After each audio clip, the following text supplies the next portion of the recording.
যারা পালাইছে তারা কিন্তু আর ফিরে আসে না। তাই রাতে গোপনে যারা মিটিং করেন, যারা মিছিল করেন, তাদের আবার কিন্তু আর ফিরে আসবে না ইনশাআল্লাহ। এই মঞ্চ থেকে জাতীয় নাগরিক পার্টি সুস্পষ্টভাবে বলে দিতে চায়, আওয়ামী লীগের বিচারিক প্রক্রিয়ার মাধ্যমেই হতে হবে। একমাত্র নির্বাচন, আগামীর নির্বাচন, গণপরিষদ নির্বাচন, সংবিধান সংস্কারের নির্বাচন হবে ইনশাআল্লাহ।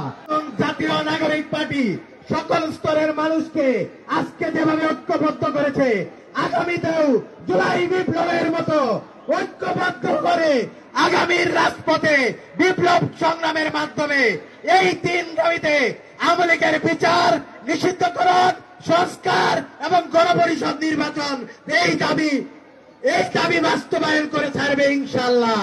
সবাইকে ইনকিলাব জিন্দাবাদ, জাতীয় নাগরিক পার্টি জিন্দাবাদ। আমাদের ব্রাহ্মণবাড়িয়াতে তখনকার সময় প্রতিটি ঘরে ঘরে মামলা দিয়েছে, এই মামলা আজও প্রত্যাহার করা হয়নি।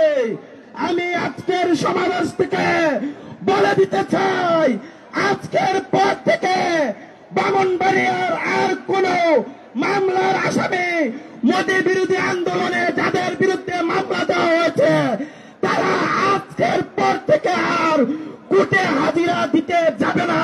আমি এখান থেকে বলে দিচ্ছি, তাদেরকে অতি শীঘ্রই মামলা থেকে মুক্তি দিতে হবে।